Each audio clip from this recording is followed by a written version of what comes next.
If you could see the inside of your engine running on Shell Helix Ultra, you'd see how active cleansing technology really works. Continuously cleaning and protecting your engine. Shell Helix Ultra with active cleansing technology. Performance you can see. What we did in the past was to establish a cleansing platform as the main strategy and the main drive for Helix positioning. We are moving from the cut car campaign and showing even better how the oil works inside the engine. When we started to brief the agency, we were saying that we should show that we can clean as nobody else. We thought if you could see the oil inside your engine, what would it look like if it was using Shell Helix Ultra? And we thought about X-rays, but felt there might be a better way to do it, in a way that didn't involve CGI or some kind of post-computer enhancement. We always get very strange requests coming in. This was one, you know, can we make a first-place car?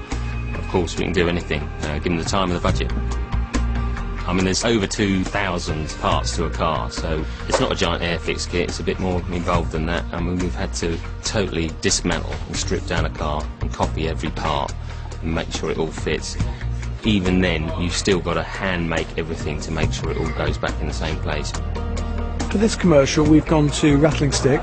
They've got some fantastic directors, and Ivan Bird is one of those. The others tended to get a little bit absorbed in the idea that we were going to make and photograph a glass car, and that was the story.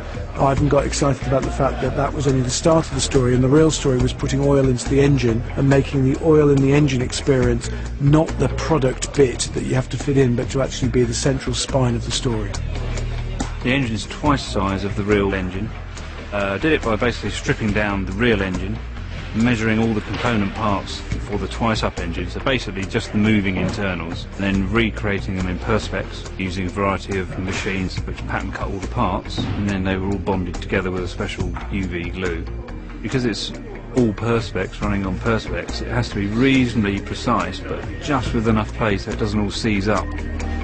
Most people think the oil just sits in the bottom sump and then just splashes around an engine, but what you'll see is you'll see the oil move through the very fine oil ways into the bearings, and it's these oil ways that we believe are critical to keep them clean, to allow the oil to flow to the contacts in the engine, to keep the engine performing how the engine designer intended it to.